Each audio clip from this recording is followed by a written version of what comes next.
quand j'ai été transporté d'urgence au bloc opératoire, personne de ma famille n'est venu à l'hôpital. Ils sont tous allés fêter l'anniversaire de mon cousin à la place. Mais à mon réveil en salle de réveil, mon téléphone s'est allumé avec un message de ce même cousin, « Il faut qu'on parle, c'est urgent ». Suivi de 31 appels manqués. Moi, Julien, 32 ans, je me suis réveillé avec l'odeur stérile du désinfectant et le bip rythmé des machines dans les oreilles. J'avais la gorge en feu. J'avais l'impression que quelqu'un m'avait frappé l'abdomen avec une batte de baseball. Pendant quelques secondes, je ne savais plus où j'étais ni pourquoi j'avais si mal. Puis, tout est revenu par fragments, la douleur atroce qui m'avait plié en deux au bureau, le trajet avec les pompiers, le visage grave du médecin aux urgences m'expliquant que mon appendice s'était rompu et qu'il fallait m'opérer sur le champ. La salle de réveil était sombre et silencieuse, à l'exception du matériel médical. J'ai tendu la main vers mon téléphone sur la table de chevet, ma main tremblant encore à cause de l'anesthésie qui s'évacuait de mon système. L'écran s'est allumé et j'ai dû cligner des yeux plusieurs fois pour faire le point. 31 appels manqués. 27 SMS, tous de mon cousin Thomas. Le dernier message disait « Il faut qu'on parle ». Je fixais la notification, essayant de traiter l'information à travers le brouillard de mon cerveau. Rien de mes parents, rien de ma sœur, rien de ma tante et mon oncle qui habitaient à 10 minutes de cet hôpital. Juste Thomas, dont la fête d'anniversaire avait lieu ce soir-là, cette fête à laquelle tout le monde avait apparemment choisi d'assister au lieu de venir voir si j'avais survécu à l'opération. L'infirmière est entrée pour vérifier mes constantes et m'a demandé si j'avais besoin de quelque chose. Je lui ai dit que ça allait, même si je n'en étais pas sûr. Elle a mentionné que l'opération s'était bien passée, mais que j'avais eu de la chance, 1 heure de plus et l'infection aurait pu se propager de manière catastrophique. Elle a dit que le médecin passerait bientôt et a demandé si ma famille était en salle d'attente. Je lui ai dit qu'il viendrait plus tard, ce qui était un mensonge, mais je ne voulais pas expliquer qu'ils étaient actuellement en train de boire du champagne pendant que je me faisais ouvrir le ventre sur une table d'opération. Après son départ, j'ai fait défiler les messages de Thomas. Les premiers étaient banals, envoyés quelques heures avant mon opération, demandant si je venais toujours à sa fête ce soir. Puis, il y avait un vide de plusieurs heures. Ensuite, le ton changeait radicalement, « Appelle-moi maintenant. C'est grave. Réponds à ton téléphone. » Les horaires montraient qu'il essayait de me joindre depuis 2 heures, pile au moment où je sortais du bloc. Je ne l'ai pas rappelé. À la place, j'ai ouvert le groupe WhatsApp familial que ma mère avait créé il y a des années. Celui qu'elle utilisait pour organiser les repas du dimanche et partager des photos du chien. Le dernier message datait de ce matin. Ma sœur, Élise, demandant à quelle heure tout le monde se retrouvait au restaurant pour le dîner d'anniversaire de Thomas. Ma mère avait répondu avec l'heure. Mon père avait envoyé un emoji pouce en l'air. Ma tante avait confirmé qu'elle et mon oncle seraient là. J'avais envoyé un message à 14 heures, juste avant l'arrivée du SAMU, disant à tout le monde que j'étais emmené à l'hôpital Saint-Louis pour une chirurgie d'urgence et que mon appendice avait rompu. J'avais même inclus le nom du service. 17 personnes dans ce chat avaient vu le message, les 2 coches bleues étaient là. Pas une seule n'avait répondu. Le médecin est passé vers 21 heures. Il a expliqué la procédure, m'a dit que je devais rester la nuit en observation et a mentionné que j'avais été très chanceux. Une péritonite, ce n'est pas une blague. J'aurais besoin d'antibiotiques et de repos. Il a demandé à nouveau pour ma famille, et je lui ai dit qu'ils étaient en route, ce qui était un autre mensonge, mais je devenais doué pour ça. Après son départ, j'ai enfin écouté l'un des messages vocaux de Thomas. Sa voix était étrange, tendue et paniquée d'une manière que je n'avais jamais entendue auparavant. Il disait qu'il devait me parler de quelque chose qui s'était passé au restaurant. Il disait que c'était à propos de la famille. Il disait que je devais le rappeler immédiatement, que c'était une urgence. Une urgence. Le mot avait un goût amer. J'avais eu une véritable urgence vitale aujourd'hui et aucun d'eux n'était venu. Je ne l'ai pas rappelé. Au lieu de cela, j'ai commencé à faire défiler les réseaux sociaux, ce qui était probablement masochiste, mais je ne pouvais pas m'en empêcher. Ma mère avait posté des photos du restaurant, une longue table pleine de gens, des décorations d'anniversaire. Thomas soufflant ses bougies sur un gâteau élaboré. Tout le monde souriait. Ma sœur avait son bras autour de ma tante. Mon père levait son verre pour porter un toast. La légende disait, on célèbre notre incroyable Thomas. quelle chance d'avoir cette famille. J'ai fait une capture d'écran. Je ne savais pas encore pourquoi, mais mon instinct me disait que j'en aurais besoin. Mon téléphone a vibré à nouveau. Thomas. J'ai refusé l'appel et j'ai regardé alors qu'il essayait immédiatement encore et encore. À la 4e tentative, j'ai éteint mon téléphone complètement et j'ai fermé les yeux. Le sommeil est venu par vagues inconfortables. Chaque fois que je changeais de position, la cicatrice hurlait. Les infirmières allaient et venaient toute la nuit. Vers 3 heures du matin, j'ai rallumé mon téléphone. 48 appels manqués maintenant. Des messages de Thomas, ma mère, ma sœur, ma tante. Mais j'ai remarqué quelque chose d'intéressant. Les premiers messages de tout le monde, sauf Thomas, n'avaient commencé à arriver que vers minuit, des heures après la fin probable de la fête. Le message de ma mère était bref, « Chérie, appelle-moi quand tu peux. J'espère que tu vas bien. » Celui de ma sœur était similaire, « Hey, j'ai entendu dire que tu es à l'hôpital. Dis-nous que tu vas bien. » Rien ne reconnaissait que je les avais prévenus des heures avant l'opération. Aucune excuse pour ne pas être venu. C'était comme s'ils venaient juste de l'apprendre, ce qui était impossible étant donné que 17 personnes avaient lu mon message dans le groupe WhatsApp. Les messages de Thomas étaient différents, plus frénétiques, « S'il te plaît, réponds. C'est à propos de maman, papa et tes parents. S'il te plaît. » J'ai passé les premières heures du matin à penser à ma famille. Nous avions toujours été proches, ou du moins je le pensais. Les déjeuners du dimanche chez ma grand-mère avant son décès. Les fêtes de Noël, les anniversaires, évidemment. J'étais l'aîné des petits-enfants et Thomas avait 2 ans de moins, nous avions grandi plus comme des frères que des cousins. Nos parents étaient frères et sœurs et étaient restés proches à l'âge adulte, achetant des maisons dans le même quartier, prenant des vacances communes. Mais il y avait eu des fissures que j'avais ignorées. De petites choses, comme la façon dont mes réussites étaient toujours minimisées alors que celles de Thomas étaient célébrées extensivement. Quand j'ai fini major de ma promo en école de commerce, il y a eu un petit dîner. Quand Thomas a obtenu son diplôme en milieu de classement 2 ans plus tard, ils ont organisé une fête massive. Quand j'ai été promu analyste senior, mon père a dit « c'est bien ». Quand Thomas a décroché un poste de collaborateur junior dans un cabinet d'avocats, ma mère en a parlé sur Facebook pendant des jours. Je me disais que ça n'avait pas d'importance, que j'étais assez sûr de moi pour ne pas avoir besoin de validation. Mais allongé seul dans ce lit d'hôpital alors qu'ils étaient tous à sa fête, j'ai réalisé que ça comptait peut-être plus que je ne l'avais admis. Le médecin m'a autorisé à rentrer chez moi vers 10 heures le lendemain matin. J'avais des ordonnances pour des antibiotiques et des antidouleurs, des instructions pour les soins infirmiers et l'ordre de me reposer pendant au moins 2 semaines. Il a demandé si quelqu'un venait me chercher. J'ai dit que je prendrais un Uber et il m'a regardé avec quelque chose qui aurait pu être de la pitié, mais n'a pas insisté. Mon téléphone vibrait sans arrêt. J'avais arrêté de le vérifier. Le chauffeur Uber m'a aidé à entrer dans mon appartement et à porter mon petit sac. Je lui ai laissé un gros pourboire et j'ai verrouillé la porte derrière moi. Mon appartement semblait étranger, comme si j'étais parti depuis des semaines. J'ai avalé des antidouleurs, je me suis effondré sur mon canapé et j'ai finalement ouvert mes messages. 63 appels manqués, plus de 100 SMS, et un nouveau message dans le groupe familial de ma mère, « Est-ce que tout le monde peut venir à la maison ce soir à 18 h? Nous devons faire une réunion de famille. C'est important. » Le message le plus récent de Thomas, envoyé il y a 20 minutes, « Je sais que tu es sorti de l'hôpital. J'arrive. Il faut qu'on parle avant ce soir. » J'étais en train de taper une réponse pour lui dire de ne pas venir quand ma sonnette a retenti. Évidemment, il avait ignoré mon besoin d'isolement. C'était typique de Thomas, foncer à travers les limites parce qu'il n'avait jamais eu à les respecter. J'ai ouvert la porte et je l'ai à peine reconnu. Ses yeux étaient rouges et gonflés, ses cheveux en bataille, il portait encore la même chemise que lors du dîner d'anniversaire. Il avait l'air de ne pas avoir dormi. Il m'a poussé doucement pour entrer dans l'appartement et les mots ont commencé à sortir avant que je puisse dire quoi que ce soit. Il a dit qu'il était désolé. Il a dit qu'il n'avait aucune idée que j'étais en chirurgie. Il a dit qu'aucun d'eux ne le savait jusqu'après le dîner, quand une amie de ma mère, infirmière à mon hôpital, m'avait par coïncidence vu en salle de réveil et lui avait envoyé un SMS. Je l'ai coupé et demandé ce qu'il voulait dire par « il ne savait pas ».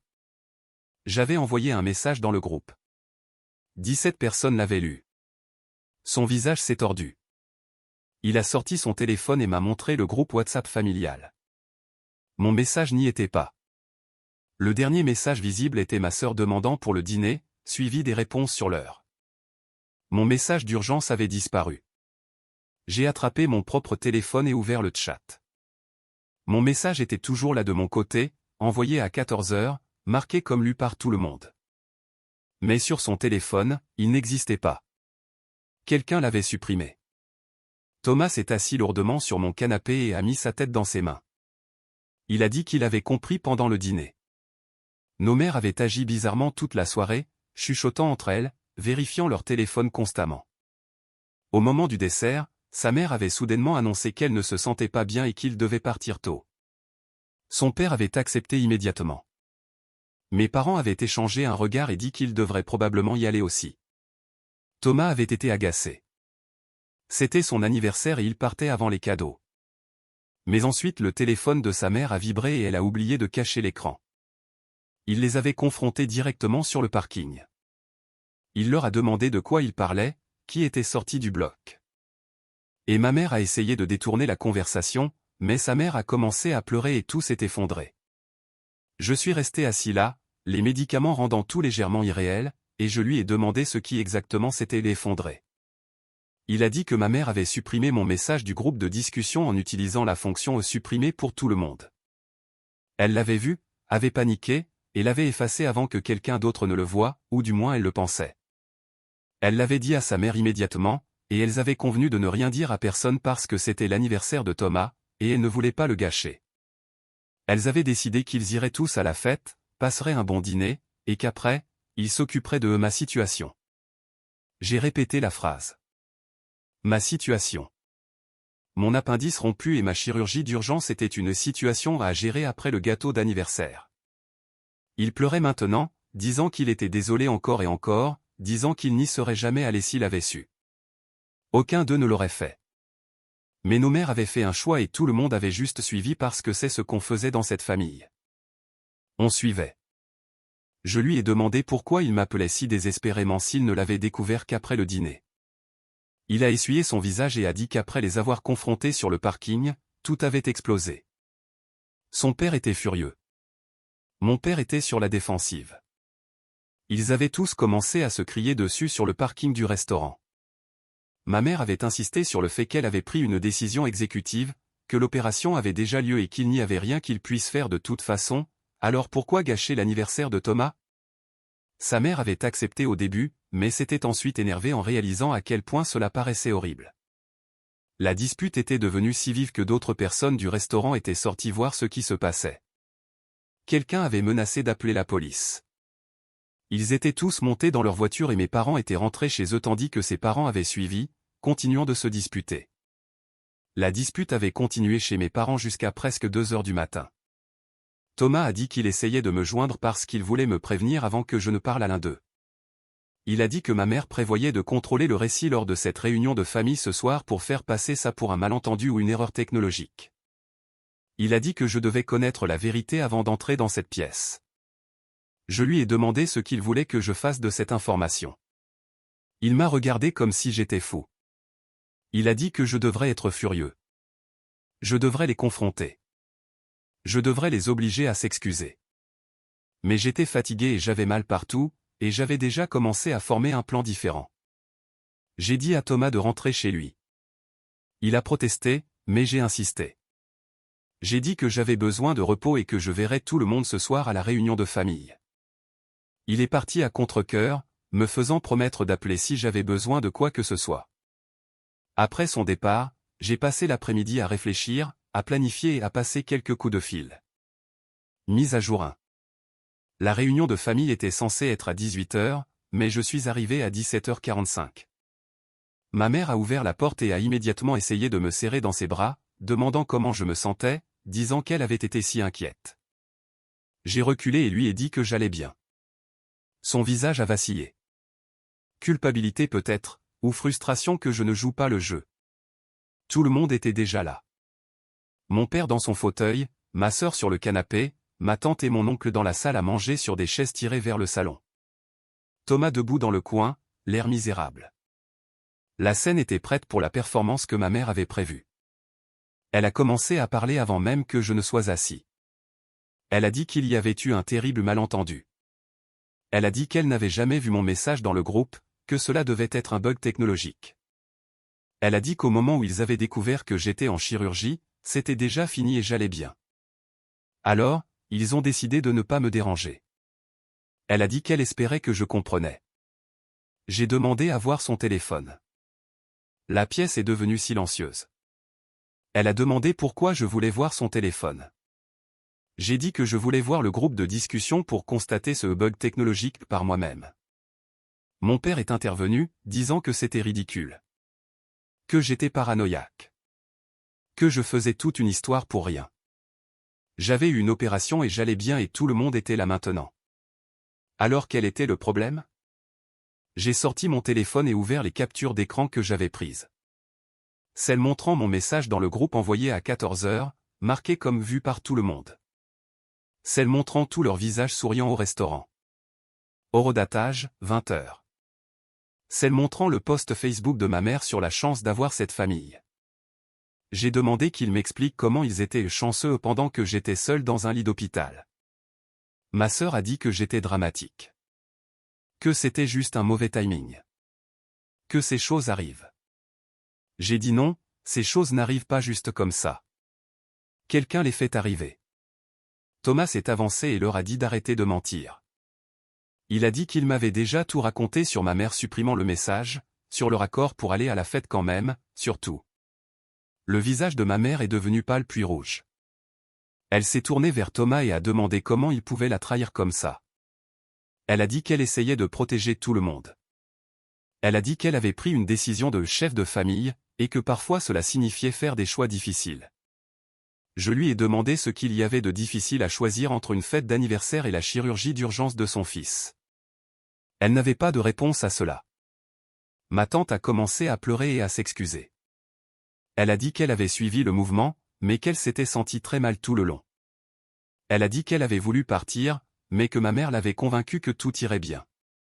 Mon oncle restait assis en silence, fixant le sol. Mon père m'a dit que j'étais ingrat. Il a dit qu'il m'avait élevé et s'était sacrifié pour moi, et que je le rejetais tout au visage pour une seule erreur. Il a dit, la famille pardonne à la famille. Je lui ai dit que le pardon nécessite des remords et que je n'en voyais aucun. C'est là que je leur ai parlé des coups de fil que j'avais passés cet après-midi. Au notaire de ma grand-mère, celui qui avait géré sa succession à sa mort. Et à la banque qui gérait l'assurance vie qu'elle avait laissée pour moi et Thomas. Le placement que je n'avais jamais touché parce que mes parents m'avaient dit que c'était pour les urgences seulement et que je devais le garder pour quand j'en aurais vraiment besoin. Sauf que ma grand-mère n'avait pas laissé d'argent pour moi et Thomas. Elle en avait laissé pour moi, juste moi. L'aîné des petits-enfants. Et mes parents contrôlaient l'accès aux documents depuis des années, me disant que je ne pouvais pas y toucher, qu'il y avait des restrictions d'âge. Il n'y avait pas de restrictions. J'avais eu 25 ans il y a 7 ans. L'argent était à moi depuis tout ce temps. Plus de 300 000 € qui avaient fructifié avec les intérêts, assis sur un compte dont je ne savais pas que j'avais le plein contrôle. J'ai demandé à mes parents si c'était une autre de leurs décisions de chef de famille. Ma mère a commencé à parler très vite, disant qu'ils protégeaient l'argent pour moi, qu'ils s'assuraient que je ne le gaspille pas, qu'ils avaient prévu de me le dire éventuellement. J'ai demandé quand était l'éventuellement. Après avoir remboursé mon prêt étudiant pour mon école de commerce pendant qu'elle conduisait une voiture neuve. Après avoir vécu dans un studio pendant qu'ils rénovaient leur cuisine. Après avoir cumulé 2 emplois pour économiser l'apport d'un appartement pendant qu'ils faisaient des croisières. La pièce était complètement silencieuse maintenant. Ma sœur a demandé doucement si grand-mère lui avait laissé quelque chose. J'ai dit, non, juste moi. Parce que j'étais l'aîné. Parce que grand-mère et moi étions proches et qu'elle voulait s'assurer que j'ai une sécurité. Le visage de ma sœur s'est décomposé et elle s'est tournée vers nos parents. Elle a demandé s'ils savaient. Ils n'ont pas répondu, ce qui était une réponse suffisante. Thomas a demandé s'il y avait de l'argent pour lui aussi. J'ai dit, non. Notre grand-mère était la mère de mon père. Elle avait laissé à la famille de Thomas la maison de vacances en Normandie et d'autres actifs, mais l'assurance vie était spécifique pour moi, son petit-fils aîné. Ma tante a regardé ma mère et a demandé comment elle avait pu faire ça, comment elle avait pu voler son propre fils. Ma mère a insisté sur le fait qu'elle n'avait rien volé, que l'argent était toujours là, qu'elle prévoyait de me le dire. Je lui ai demandé quand. L'année prochaine? L'année d'après?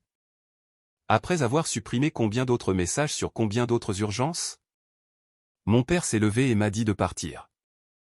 Il a dit que si j'allais être irrespectueux dans leur maison, je pouvais sortir. J'ai dit que j'avais déjà appelé le notaire et lancé la procédure pour reprendre le contrôle total des fonds. J'ai dit que j'avais aussi déposé une main courante pour la gestion non autorisée de mes fonds, ou du moins la dissimulation d'informations. J'ai dit que j'irais jusqu'au bout avec toutes les options légales disponibles. Ma mère a demandé comment je pouvais faire ça à ma famille. J'ai dit qu'elle l'avait fait en premier. Je suis sorti et je ne me suis pas retourné. Mise à jour 2. Cela fait 3 semaines. La procédure légale avance lentement mais sûrement. L'avocat dit que j'ai un dossier solide étant donné la documentation de leur gestion, ou plutôt de leur rétention d'informations. Ils avaient prélevé des frais administratifs pendant des années qui n'étaient pas justifiés. Ils avaient aussi pris des décisions d'investissement douteuses qui les avantageaient indirectement. Ma sœur m'a appelé 5 jours après la réunion. Elle a dit qu'elle comprenait pourquoi j'étais en colère, mais que je déchirais la famille. Je lui ai dit que la famille était déchirée bien avant que je ne découvre l'histoire de l'argent. Elle n'a pas eu de réponse à ça, mais elle a dit que nos parents étaient dévastés. Je n'ai pas répondu. Thomas me tient au courant. Apparemment, mes parents et ses parents ne se parlent plus. Sa mère se sent coupable d'avoir suivi le plan de la fête d'anniversaire et s'excuse auprès de tout le monde. Son père est furieux contre mon père pour la tromperie financière. Le groupe WhatsApp familial a été dissous. Il n'y aura pas de Noël commun cette année. Ma mère a essayé de me joindre des dizaines de fois.